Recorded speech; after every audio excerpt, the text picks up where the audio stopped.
You know how people say building your own home is a dream come true? Well, for me, it started out that way, until it became the very thing that unraveled my marriage.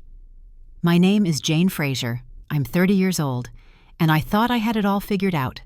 A husband I loved, a sweet little girl named Sarah, and the dream of building our forever home together. I should have known better.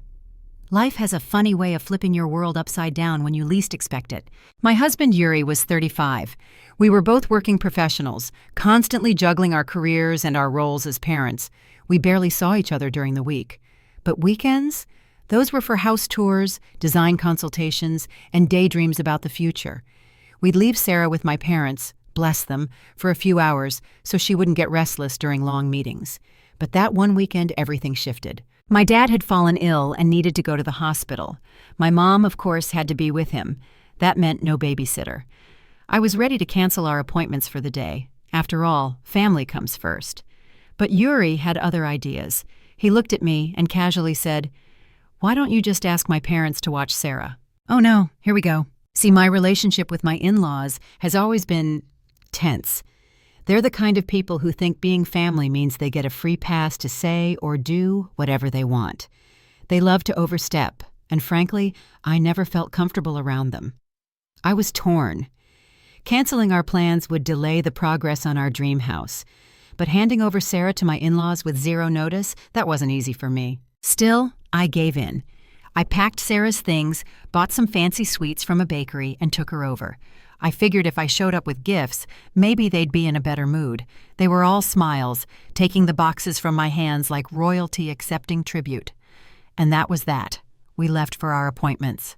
That night, on the drive back, Sarah said something that hit me sideways.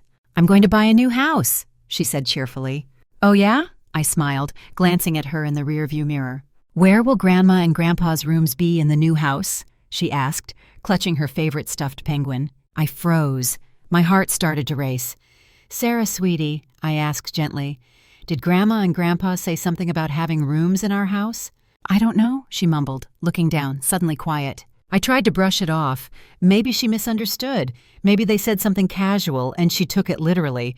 But I had this sinking feeling in my gut. You know that feeling when you just know something's coming and it's not good? After that, the visits started. My in-laws began dropping by more often, weeknights, weekends, whenever they pleased. We were still living in a tiny old apartment while saving for the house, and our living space wasn't exactly grand. But they'd come in, sit on the couch like they owned it, and ask to see the house plans. Every single time. And every time, Yuri would oblige. He'd pull out the documents, unfold them with pride, and start explaining every detail to his parents. I'd sit there fuming silently, thinking, why do they need to see the plans over and over? I finally asked Yuri, "Why do you show them every time they ask?" He gave me a look that made me feel like I was the bad guy, like I was being difficult. But what really got to me was how his mother treated me during these visits. It wasn't conversation. It was interrogation. "This kitchen layout doesn't make sense. Change it." "You don't have enough Japanese-style rooms. You'll regret that."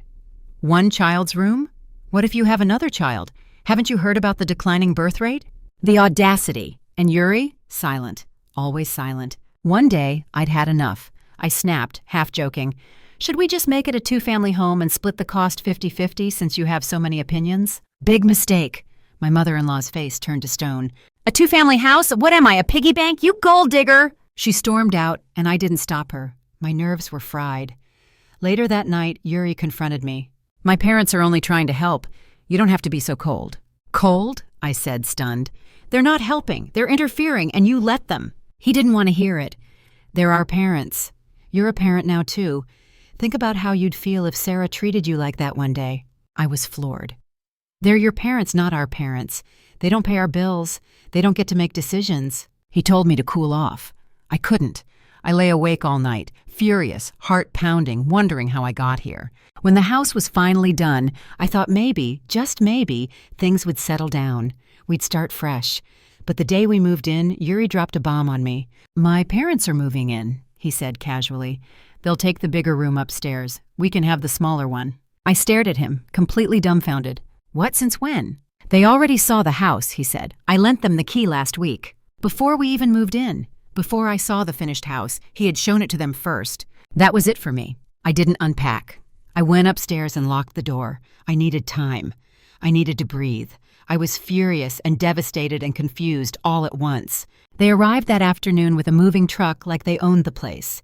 Boxes, bags, furniture, the whole circus. "You didn't even clean?" my mother-in-law snapped. "What a mess." I heard her voice echo down the hall. That was all I could take. I walked downstairs and stood in the entryway. My voice was cold. "I wasn't told you were moving in. I never agreed to this." My father-in-law scowled. "I told Yuri, it's fine." "No, it's not fine. It's not your house." He stared at me like I was a rebellious child. "You think you can go against your husband?" he shouted. Yes, I do." That's when Yuri finally showed his face. "Don't fight with my parents, Jane." "Fight? They've been attacking me since the moment they stepped inside." "If you can't take care of my parents, maybe we should get a divorce," he said. I looked him straight in the eyes. "I agree. Let's get a divorce." Yuri's eyes widened when I said the word divorce. Maybe he didn't think I had it in me. Maybe he believed I'd keep putting up with the madness. But I didn't flinch. I looked him in the eye and I made sure my voice didn't shake when I said it. "Let's get a divorce." Inside my pocket, my phone was recording every word. I wanted proof. Undeniable, clear proof of what was said and how it all went down. Just in case. I wasn't taking chances. Not anymore. My in-laws were frozen, their jaws slack, and Yuri, he looked like someone had just slapped him. I didn't care. I had stayed quiet for too long. I had let them walk all over me, push me into corners, and treat me like some disposable maid they didn't even like. Enough was enough. Then I added one more thing. Something they weren't ready for. "Since we're getting a divorce," I said calmly, "please return the $259,778.88 I loaned you for the house construction." Yuri's mouth opened, but nothing came out. My father-in-law gasped like he'd swallowed a bug. My mother-in-law's eyebrows shot so high I thought they'd fly off her forehead. "What?" Yuri choked. "Jane, come on." "No, I'm serious. That house wasn't built with your money. It was mine." I turned to his parents, my voice steady. "I think there's been a misunderstanding. Yuri didn't pay a single cent toward this house. Every penny came from me. I had savings. He didn't." They stared at me like I'd sprouted wings. "We split our bills equally," I explained. "But when it came to saving, he spent instead. Clothes, gadgets, expensive dinners. He never put money aside. I, on the other hand, saved everything I could. That's how I paid for the house." My mother-in-law looked like she wanted to slap me. "You're making that up." "I'm not, and I have an IOU with his signature on it." Silence, glorious, stunned silence. Without another word, I turned on my heel and walked upstairs. I packed a suitcase, just what I needed, and then a bag for Sarah. I grabbed her favorite pajamas, her favorite book, and of course that little penguin she carried everywhere. My heart ached. I hated uprooting her like this, but I couldn't raise my daughter in a house where her mother was treated like garbage. I left behind everything else.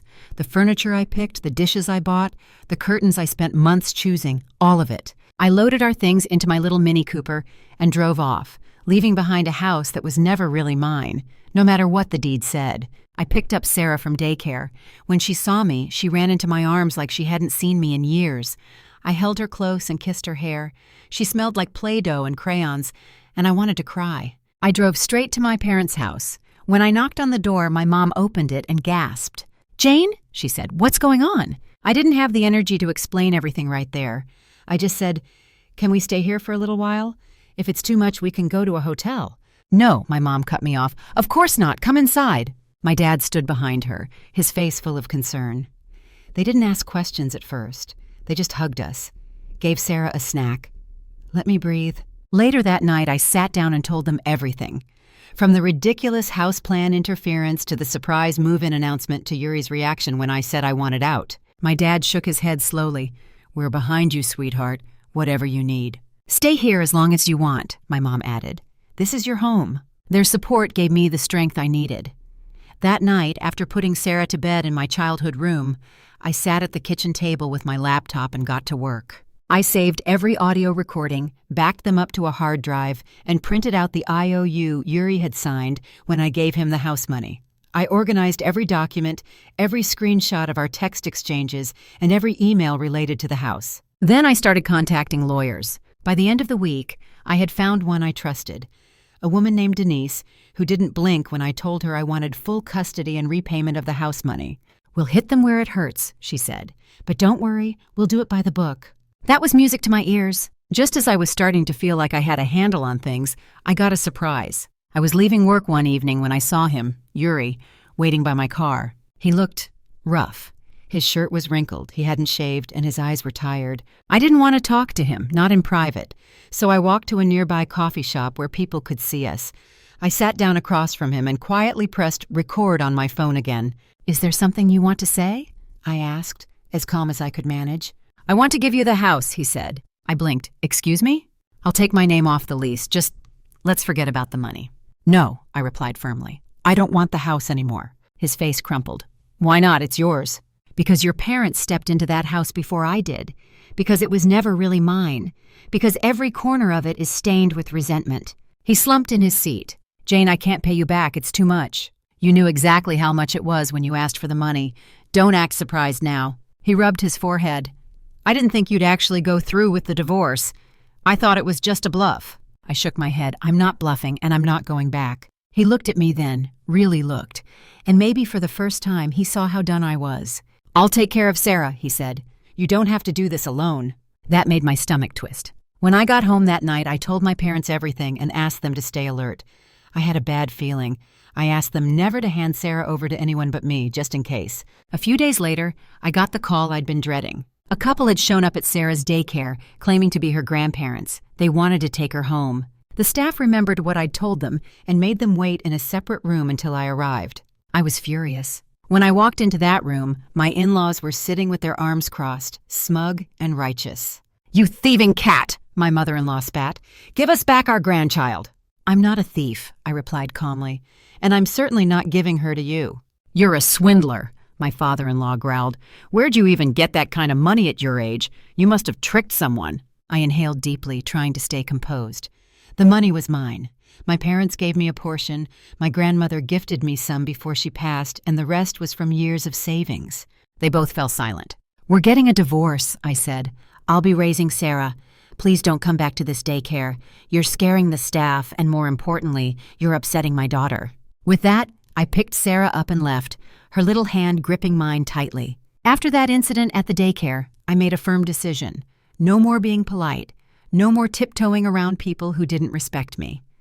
I gave my lawyer, Denise, every detail, every recording, every interaction, and most importantly, the daycare incident. She nodded as I spoke. "This helps your case tremendously. You're doing the right thing, Jane." Still, my stomach was in knots. I didn't want drama. I didn't want revenge. All I wanted was to raise my daughter in peace without interference, judgment, or manipulation. But peace doesn't come easy when you're fighting for your freedom. My in-laws didn't back off. Despite my requests and warnings, they kept showing up. Once at the grocery store, once even at my office building. They tried to act innocent as if they were just there by coincidence. But I knew better. Each time they'd throw insults or try to guilt me into giving up custody. Sometimes they grabbed my arm. Other times they'd yell in public trying to embarrass me. But what they didn't know was that I recorded every word, every insult, every threat, every moment of their entitled rage. A month passed since I walked out of the new house. A full 30 days of living back at my parents' place, documenting everything, and slowly rebuilding my life. Then, Denise sent a formal notice. She demanded repayment of the loan and full custody of Sarah. Yuri's initial response was mostly passive. He agreed to the divorce in principle, but when it came to custody, he pushed back. "She's my daughter too," he said in one message. "You can't just take her away from me." "No, you're right," I thought. "But you can't just give her away to your parents either." I instructed Denise to be clear. If he contested custody, I would seek alimony, not just repayment of the loan, but compensation for emotional abuse, child endangerment, and for exposing Sarah to stress she never asked for. Yuri went quiet after that. When people are used to walking over you, your silence becomes their comfort. But once you find your voice, they get scared. They call you unreasonable. They call you emotional. But that's only because they know they've lost control. I wasn't being unreasonable. I was being protective. I wasn't being emotional. I was being a mother. Soon we entered formal mediation. It took longer than I hoped. The new house, the one I had poured my soul into, was up for sale, but it wasn't moving. I found out through Denise that Yuri and his parents planned to live there after I left, but they couldn't afford the mortgage. Of course they couldn't. Neither Yuri nor his parents had enough savings. Even if they sold their old house, it wouldn't cover the difference. So Yuri listed the house at a loss. After slashing the price multiple times, he finally found a buyer. But there was still a gap, about $60,000 short once you factored in commissions and the loan fees. Yuri had to borrow that from the bank. Suddenly, the man who once strutted through our home like he was the king now lived with his parents in their cramped, outdated house, the same house he once said was too small and sad to live in. Oh, the irony. And to make matters even messier, Yuri's sister had returned home after her own divorce, with 2 teenage sons in tow. That made 6 adults and 2 boys under one roof. I heard from neighbors that the screaming matches could be heard down the block. It didn't take long before their reputation soured. No one wanted to deal with that kind of noise. Eventually, they stopped bothering me, maybe out of shame, maybe exhaustion, maybe because they finally realized I wasn't budging. I won custody of Sarah. I kept all the recordings, but thankfully didn't have to use the worst ones in court. The judge saw clearly who the stable parent was. The money took a little longer. Yuri sold the house and used most of the profit, what little there was, to pay me back in installments. I didn't get the full $259,000 back at once, but over time I got most of it. I wasn't bitter. I was just glad to be free. Sarah and I moved into a small rental near my parents. It wasn't fancy, but it was warm, it was safe, and best of all, it was ours. I still worked full-time, and my parents helped with Sarah whenever I needed it. We became a small, happy unit, the kind of unit that made me feel light again. No yelling, no walking on eggshells, no more feeling like I didn't belong in my own life. One evening, I stood in the kitchen, making spaghetti while Sarah played with her dolls nearby. She had a little apron tied around her waist and was feeding pretend food to her stuffed penguin. I paused and just looked at her. Her soft curls, her focus, her peaceful smile. I realized in that moment I had done it. I had pulled us both out of a toxic environment and built a new life. One where she could grow without fear, without confusion, without being made to feel small. I was proud of myself. Maybe for the first time in years, I really truly was. Around this time, something unexpected happened. There was a man I had seen a few times at Sarah's school. Tall, kind face, warm eyes. He was usually dropping off or picking up a little girl about Sarah's age. We had exchanged smiles a few times, small talk here and there. His name was Thomas. One day he stopped me in the parking lot. "I hope this isn't too forward," he said, "but would you like to grab coffee sometime?" I blinked. Coffee? Me? I hadn't even thought about dating, not after everything I'd been through. He must have seen the hesitation in my face. "Just as friends," he said quickly. "No pressure." I agreed, and that first coffee turned into another. Then a walk in the park with our girls. Then Sunday afternoons playing board games. Before I knew it, Sarah was calling his daughter her best friend, and Thomas was someone I actually looked forward to seeing. One night we had a picnic at the park. The girls were chasing each other, laughing until they fell into the grass. Thomas turned to me and said, "You're amazing, Jane. What you've built for Sarah? It's beautiful." I looked at him, unsure how to respond. He wasn't flattering me. He wasn't performing. He was just speaking from the heart. That evening, as we drove home, Sarah turned to me in the car and said, "Mommy, if we build another house, can we have 4 bedrooms, one for you, one for me, one for Thomas, and one for Lily, and maybe a puppy?" My heart squeezed.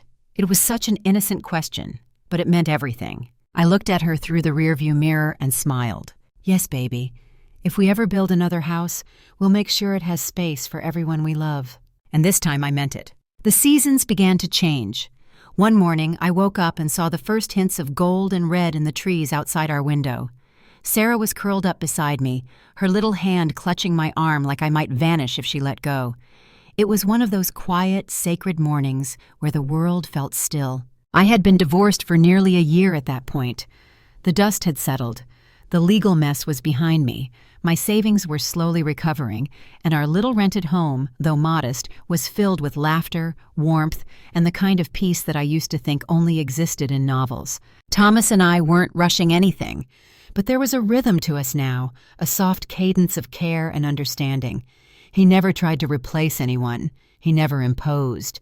He just showed up, kind, consistent, steady. Sometimes that's all we really need, someone who just shows up. One evening, after we all had dinner together, Sarah, Lily, Thomas, and me, we were cleaning up, and I watched as Thomas helped the girls build a fort in the living room with blankets and couch cushions. Sarah squealed when the roof collapsed, and he just laughed and started again. It struck me then, this is what home is. Not walls or property lines, not mortgages or nameplates. It's the sound of someone laughing in your kitchen. It's tiny feet running through the hallway. It's knowing someone is looking out for you and you're looking out for them. And maybe, just maybe, it's about second chances. A few weeks later, Thomas and I went on a rare dinner date. Just the two of us. The girls were with my parents, and for the first time in what felt like forever, I wore real makeup and heels. I felt nervous, like I was 20 again. Halfway through the meal, he reached across the table and gently took my hand. "I know we're both cautious," he said, "and I know our lives are complicated. But Jane, I want this. I want you. I want all of it. I want to build a life with you, not perfect, just real." My throat tightened. I looked at him, really looked, and saw no games, no control, no pressure. Just a man who had also been through the fire and still had love to give. I didn't say yes that night. I didn't need to. He didn't ask for an answer. He just wanted me to know. And knowing was enough. For now. Later that month, Sarah and I were playing a game of house in her room. She was assigning everyone a role. "You'll be the mom, I'll be the big sister, Thomas can be the dad, and Lily's the baby." I smiled, my heart fluttering. "And where do we all live?" I asked. "In a new house," she said, very matter-of-fact, "one that we all build together." I nodded slowly, letting the words settle in my chest. Yes, that's exactly what we would do. Not necessarily with blueprints and drywall this time, but with care, with kindness, and with boundaries that protect, not control. And this time, I would never let anyone else write the rules. A few months later, Thomas and I decided to look for a bigger place together. Not a mansion, not a palace, just something with 4 bedrooms like Sarah dreamed of. One for each of us, and one for the puppy we all agreed to adopt once we moved. Sarah picked the name Muffin before we even saw a single house. We spent our weekends walking through open houses hand in hand, the girls skipping ahead, arguing over which room would be theirs. It was a totally different experience from before. There were no screaming matches, no one stormed out, no in-laws turning the kitchen into a battleground. It was peaceful, thoughtful, respectful. One day, we found it. A cozy, sun-filled home with a backyard full of promise. Not perfect, not flashy, but when I stepped inside, I could feel it. The kind of feeling that wraps around you like a soft blanket. We put in an offer. It was accepted. We signed the papers 2 weeks later, all 4 of us sitting on the floor of our new living room eating takeout pizza on paper plates. Sarah laughed so hard she spilled juice on the carpet before we even had furniture. It didn't matter. What mattered was that she laughed freely. What mattered was that I was there to hear it. What mattered was that I had come so far from the broken woman in that cold new house I once built alone. In this house, no one forced decisions behind my back. In this house, no one yelled at me for protecting my child. In this house, I was no longer just someone's wife. I was a mother, a woman, a survivor, and a builder of her own life. Yuri never paid all the money back. He tried in small installments, but then it stopped. And honestly, I let it go. I had Sarah, I had my freedom, I had peace. You can't put a price tag on that. Occasionally, I'd hear rumors, how he and his parents still argued constantly, how his sister moved out again after another fight. None of it surprised me. People don't change unless they want to. But I had changed. One quiet evening, after Sarah fell asleep with Muffin curled beside her, I sat outside on the porch, a cup of tea warming my hands. Thomas joined me. We sat there for a while, just listening to the crickets. "Do you ever miss your old house?" he asked gently. I smiled softly. "No," I said, "because this is the first time I've ever really had one."